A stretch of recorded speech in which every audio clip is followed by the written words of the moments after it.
আসসালামু আলাইকুম, আশা করি সবাই ভালো আছেন। সৌদি আরবে নতুন করে আবার একটা আইন চালু হয়েছে। সেটা হলো জাওয়াদাত থেকে বলা হয়েছে সৌদি আরব থেকে ছুটির মেয়াদ শেষ হয়ে গেলে ওই ব্যক্তি সৌদি আরবে ফিরে না আসলে পরবর্তীতে আবার 3 বছর সৌদি আরবে আর আসতে পারবে না। 3 বছর ধরে কোনো কোম্পানিতে আসতে পারবে না। এটা 2022-এর আগে থেকেই চালু আছিল।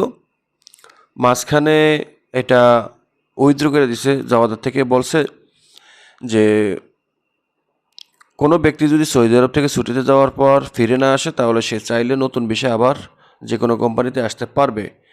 এটা চালু আছে, ছিল, কিন্তু এখন নতুন যেই নিয়মটা চালু হয়েছে জাওয়াদাত থেকে, যে আবার সেই পূর্বের অবস্থানে ফিরে গেছে। সৌদি আরব থেকে ছুটিতে যাওয়ার পর ফিরে না আসলে আর নতুন বিষয় আসতে পারবেন না, একমাত্র ওই আগের কোম্পানিতে ছাড়া। এখন আপনি বলতে পারেন যে ভাই আপনি এই তথ্যটা কোথায় পাইলেন? ভাই এই তথ্যটা আমি কোথায় পাইছি এটা আমি আপনাদেরকে দেখাবো। আপনারা দেখার পর মন্তব্য করবেন আমি এই তথ্যটা সঠিক দিলাম নাকি আনসঠিক দিলাম। তো আপনারা সেই তথ্যটা আগে দেখে আসুন যে আমি কোথায় পেয়েছি। তো অল্প একটু ক্লিপ দেখে আসুন। সৌদি আরব প্রবাসী ভাইদের জন্য অত্যন্ত দুঃখের একটি সংবাদ, দুঃসংবাদ। ভিডিওটা শেয়ার করে দিবেন বেশি করে। এটা হচ্ছে আজকে জাওয়াজাত থেকে এই ঘোষণাটা করা হয়েছে। ঘোষণাটা হচ্ছে এরকম: সৌদি আরব থেকে যদি আপনি ছুটিতে যান, ছুটিতে যাওয়ার পরে যদি ওই ছুটির মেয়াদ থাকা অবস্থায় যদি আপনি আবার পুনরায় আপনি কর্মস্থলে না ফিরেন, সেক্ষেত্রে আপনি 3 বছরের জন্য নিষেধাজ্ঞা হবেন। 3 বছর অন্য কোনো কোম্পানিতে আপনি আসতে পারবেন না। তবে হ্যাঁ, আরেকটা সুযোগ আছে, সেটা হচ্ছে আর বেশি দূরে গেলাম না, ইম্পর্ট্যান্ট যে বিষয়টা সেটা সে বলছে, বাকিটা বলার কোনো প্রয়োজন নেই, আমাদের শোনার কোনো প্রয়োজন নাই। তো এই যে এই ভিডিওটা, এটা একটা টিকটকারের ভিডিও। তো ওনার সৌদি আরবে একটা ট্রাভেলসের একটা স্থান আছে, মানে সম্ভবত বন্ধু ট্রাভেলস। তো উনি একজন টিকটকার, উনি টিকটকে বিভিন্ন সময় এই ধরনের তথ্যগুলো প্রচার করে। তা আমি এই ধরনের ব্যক্তিদের জন্য আমি যেই সাজেস্ট করতে চাই, ভাই সৌদি আরবে আছেন ভালো কথা, মানুষের উপকারের বিষয় নিয়ে কাজ করেন, কথা বলেন, ভালো কথা। দয়া করে আমরা এরকম তথ্য না ছড়াই যেটা মানুষের জন্য মানে একটা বিপদের সংকেত বা একটা বিভ্রান্তকর বিষয়।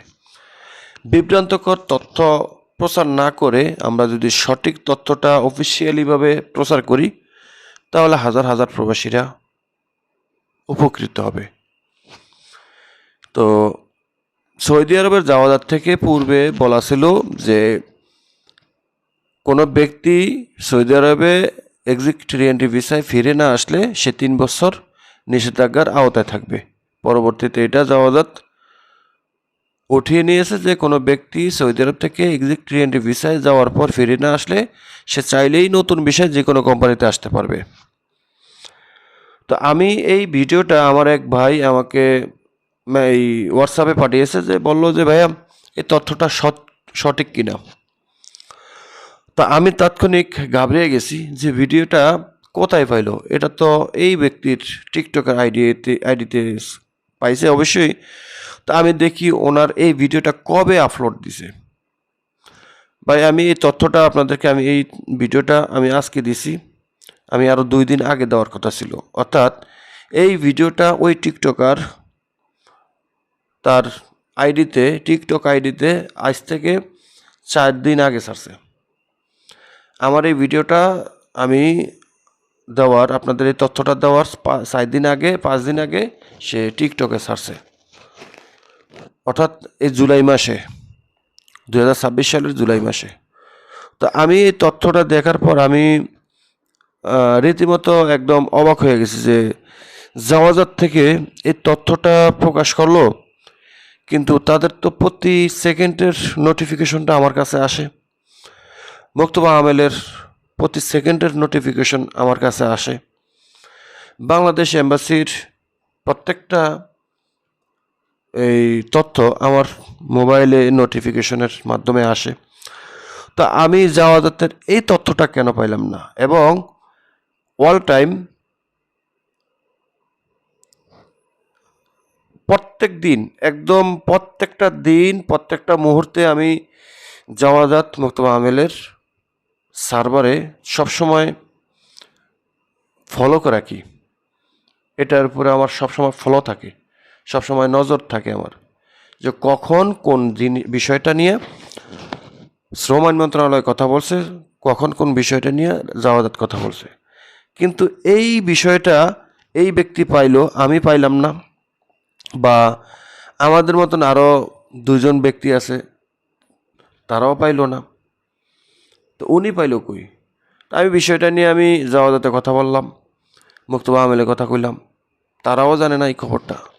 তাহলে এই ব্যক্তি এই খবরটা কই পাইল? তখন আমি বুঝতে পারলাম যে এই খবরটা উনি ওনার বাংলাদেশে ওনার যে পরিবার আছে, পরিবার থেকে তথ্যটা সংগ্রহ করছে। আর এই আইনটা তাদের পরিবারে বানাইছে। এটা সৌদি সরকারের বানানো আইন না, জাওয়াজাতের কোনো তথ্য না। তা আমরা এই পর্যন্ত অফিসিয়ালিভাবে এই তথ্যটা ভাই আমরা পাই নাই, বিশ্বাস করেন। আমি ব্যক্তিগতভাবে অফিসিয়ালিভাবে তথ্য নিছি, কিন্তু আমি তথ্যটা পাই নাই। জাওয়াজাত থেকে এরকম ধরনের রিউমার ছড়াইছে কিনা এই তথ্যটা আমি পাই নাই। মুক্তবা আমেলের সিস্টেমও এরকম তথ্য পাই নাই, সৌদি গেজেটে পাই নাই, আরব নিউজে পাই নাই, গালফ নিউজে পাই নাই। ইভেন আমার পরিচিত যত লোক আছে তাদের কাছেও পাই নাই, এখন অবধি পাই নাই। আমি এই ভিডিওটা দেওয়ার আজ পর্যন্ত এই মুহূর্তে পাই নাই। যদি কালকে থেকে বা আরও একদিন পর থেকে যদি এই তথ্যটা প্রকাশ্য আসে, তাহলে তা আসলোই, কিছু করার নাই। কিন্তু এখন অবধি আমি পাই নাই। তো ওনার কাছে আবেদন থাকবে যে উনি যেই তথ্যটা টিকটকে ছাড়ছে, ভাই দয়া করে বিভ্রান্তকর তথ্য প্রকাশ না করে আপনি রেফারেন্স দিবেন, কোন মাধ্যমে আপনি পাইছেন সেটার একটা স্ক্রিনশট দিবেন, কার কাছে পাইছেন তার একটা ভিডিও ক্লিপস দিবেন। জাওয়াজাত, মুক্তবা আমেল, Arab News, Saudi Gazette, Gulf News, আপনি কোথায় পাইছেন তথ্যটা আপনি দয়া করে তারিখ সহ হেডলাইনের একটা স্ক্রিনশট দয়া করে দিবেন। এতে করে আপনি নিজেও ভালো থাকবেন, এবং যারা আপনার তথ্যগুলো, আপনার এই টিকটকের ভিডিওগুলো টিকটকে অ্যাক্টিভ থাকে, তারাও শিওর থাকতে পারবে যে হ্যাঁ তথ্যটা সত্য হতে পারে। এই তথ্য দেখে আমি এখন পর্যন্ত এরকম তথ্য কোথাও পাই নাই। ইভেন আমি জাওয়াজাতে কথা বলছি, তারাও কোনো এই ধরনের তথ্য দেয়নি, বলছে কোথাও পাই নাই।